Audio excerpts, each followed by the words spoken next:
परमार जी, एक और हमारे भाई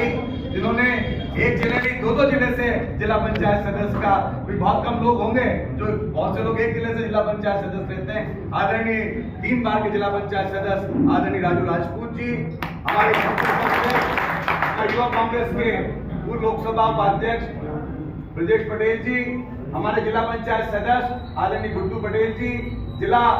किसान कांग्रेस के पूर्व अध्यक्ष हरगोविंद दरबार जी, हमारे जिला कांग्रेस कमेटी के उपाध्यक्ष आदरणीय संतोष गुप्ता जी। अब नाम लूंगा तो पूरा परिवार यहाँ पर मौजूद है। मेरे परिवार के सभी वरिष्ठों को मैं प्रणाम करता हूँ और सभी मंडलम सेक्टर और अन्य जो यहाँ पे हमारे कांग्रेस पार्टी के साथ ही पधारे हैं, सभी का स्वागत वंदन करता हूँ। आदरणीय डॉक्टर साहब, मुझे इस बात का अपने आप में अपना गौरव महसूस करता हूं कि मैं जिस विधानसभा और जिस लोकसभा क्षेत्र से आता हूं वो जुझारू कांग्रेस पार्टी के कार्यकर्ताओं से भरी हुई है। आप जब एक तरफ देखेंगे, मैं नकारात्मक बात नहीं कर रहा हूं, एक तरफ देखेंगे कि पिछले लगभग 33 साल से हमने लोकसभा चुनाव यहां से नहीं जीता है। सन 85 में हमारा आखिरी लोकसभा का सदस्य विदिशा लोकसभा संसदीय क्षेत्र से रहा है, चाहे भोपाल लोकसभा संसदीय क्षेत्र से रहे हैं, क्योंकि पहले भोपाल में थे फिर विदिशा में आ गए, लेकिन दोनों संसदीय क्षेत्र से लगभग 33 साल से भारतीय जनता पार्टी के सांसद जीतते आ रहे हैं। हमारे विधानसभा क्षेत्र की हम जब बात करें, 38 सालों में 33 सालों तक भारतीय जनता पार्टी का यहाँ पर विधायक रहा है, 28 साल तक तो लगातार रहे, और 2013 में जहाँ यहाँ पे तमाम बैठे इन लोगों ने और जो ग्राम में बैठे हैं हमारे कांग्रेस पार्टी के जाबाज साथियों ने जब ये ठाना कि अब हमको ये बदलना है, तो 28 साल का रिकॉर्ड हमारे साथियों ने कांग्रेस पार्टी और ऊपर से जब हम देखें तो मुख्यमंत्री के सबसे पड़ोसी विधानसभा क्षेत्र के हम लोग विधानसभा के आते हैं। तो इन तमाम बातों के बाद में भी अगर कांग्रेस में इतनी ऊर्जा है तो निश्चित रूप से उस ऊर्जा को मैं प्रणाम करता हूं, क्योंकि विपक्ष में रहना अलग बात है, लेकिन मुख्यमंत्री के गृह जिले में रहकर और लगातार इस तरीके के संसदीय क्षेत्र में जहां सुषमा स्वराज जैसी बड़ी नेता देश में गई हैं, उनके संसदीय क्षेत्र में रहकर कांग्रेस का झंडा उठाना एक बहुत बड़ी बात है। 28-33 सालों से अगर लगातार कोई पार्टी के विधायक को देखेंगे तो मन में मायूसी आ जाती है, लेकिन हमारे वरिष्ठ नेता यहाँ पर बैठे हैं, युवा साथी बैठे हैं, उसके बाद भी वो कांग्रेस का झंडा लेकर चलते हैं, इसलिए एक बहुत बड़ी बात है। निश्चित रूप से तिवारी जी कह रहे थे कि विदिशा लोकसभा 4 जिलों में मिलकर आती है। देवास जिले की 1 सीट,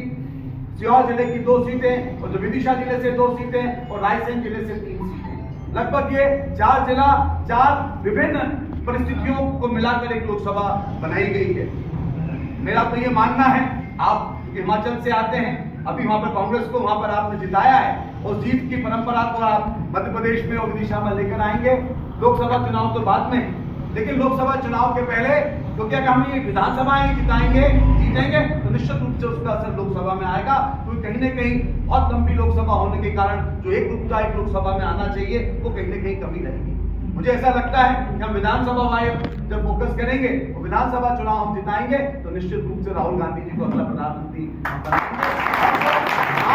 देश के अंदर एक माहौल बना हुआ है, उस माहौल को कहीं न कहीं जिताएंगे। मैं तो उन सौभाग्यवान साथियों में से हूँ कि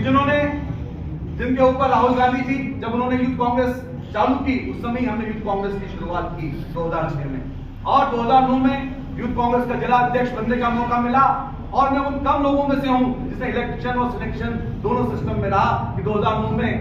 युवा कांग्रेस का जिला अध्यक्ष सिलेक्टेड के रूप में था, और 2011 में जब आया तो पहली बार लोकसभा युवा कांग्रेस का चुनाव आया, जब विदिशा लोकसभा संसदीय क्षेत्र का अध्यक्ष का पद मुझे उस समय तमाम साथियों की मेहनत के कारण, सदस्यता के कारण उस समय चुनाव जीत कर मिला। और कहीं न कहीं इस सब चीजों को देखते हुए 2013 में युवा कांग्रेस के माध्यम से विधानसभा का चुनाव मिला, और तमाम साथियों की मेहनत से, तमाम नेताओं की मेहनत से हमने मुख्यमंत्री के नाक के नीचे ये सीट जीतकर कांग्रेस पार्टी की तो कहते थे कि मेरे कारण मध्य प्रदेश में भारतीय जनता पार्टी की सरकार बनी, हम कहते थे कि भैया आपके नाक के नीचे तो जिता लेते, तुम्हारे कारण अगर बनी होती उनके नाक के नीचे से ये सीट जीत कर दी थी। और कहीं न कहीं जब 2018 में उस परिस्थितियों में चुनाव नहीं जीते, मुझे भी लगा कि पार्टी अब आगे क्या निर्णय करेगी, लेकिन 2019 में लोकसभा का चुनाव का टिकट दिया। मैं टिकट मांगने उस समय कहीं नहीं गया, मुझे तो हाईकमान ने यही कहा कि यहाँ पे चुनाव ढंग से लड़ा नहीं जाता है, आपको तो अच्छे से चुनाव लड़ना है। और उस दौरान इस कम उम्र में उस संगठन के काम को देखते हुए लोकसभा का टिकट दिया। मैं ये मानता हूं कांग्रेस पार्टी वो पार्टी है जो लगातार कहीं न कहीं काम करने वालों को आगे बढ़ाती है, और उसका उदाहरण मैं अपने आप को बताता हूं कि अगर हम अच्छे से काम करेंगे तो आपको ये चिंता करने की आवश्यकता नहीं है, आपका भविष्य कैसा होगा। पार्टी संगठन, पार्टी के जो हाईकमान है, निश्चित रूप से जिस तरीके से एक बच्चे को उंगली पकड़ के आगे बढ़ाते हैं, उसी तरीके से मेरे जैसे उस समय के नौजवान को, यूथ कांग्रेस के कार्यकर्ता को विधानसभा से लेकर लोकसभा तक का लड़ाया। और तो और जब हमारी सरकार थी और जा रही थी, उस समय पिछड़ा वर्ग आयोग का मुझे मेंबर बनाया, मंत्री का दर्जा दिया, और वो सम्मान मुझे नहीं मिला, वो सिछावर की जनता को मिला, जिसने लगातार संघर्ष करने के बाद में भी कांग्रेस पार्टी को, और आज भी इसी बात को पार्टी लेकर चल रही है। मैं ये कहना चाहता हूं कि हमारे यहाँ संघर्ष के सभी साथी मौजूद हैं, और निश्चित रूप से आपके कुशल मार्गदर्शन में जिला अध्यक्ष जी और तमाम हमारे नेताओं के कुशल कार्यक्रम के अंतर्गत उनके नेतृत्व में 2023 का जो चुनाव आ रहा है, हम निश्चित रूप से सीहोर जिले में और खासतौर पर इछावर विधानसभा में चुनाव जीतेंगे। मैं ये कहना चाहता हूँ, पिछली बार भी शायद से हिमाचल से ही हमारे पर्यवेक्षक आए थे, डॉक्टर साहब, वो भी डॉक्टर साहब थे, नाम उनका मैं भूल रहा हूँ, डॉक्टर शैलेंद्र थे, शायद बाद में शायद उनका कहीं और वो चले गए। तो मैंने उनसे भी यही कहा था कि डॉक्टर साहब आप तो देख लीजिए, जो बेहतर से बेहतर उम्मीदवार है उसको आपको टिकट देना है। उस बड़े मंच में मैं ये कहना चाहता हूँ, जो पार्टी में जो चुनाव जिता सके उसको आप टिकट दीजिए। हम सब कांग्रेस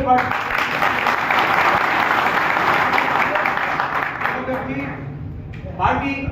सही निर्णय हमेशा करती है, कौन काम कर रहा कौन नहीं काम कर रहा, और जब पार्टी का निर्णय आता है हम सब मिलकर उस कांग्रेस पार्टी के उम्मीदवार, उस हाथ के पंजे को हम जिताकर कमलनाथ जी को मुख्यमंत्री बनाएंगे, और कमलनाथ जी के मुख्यमंत्री के अलावा हमें राहुल गांधी जी को प्रधानमंत्री बनाना है,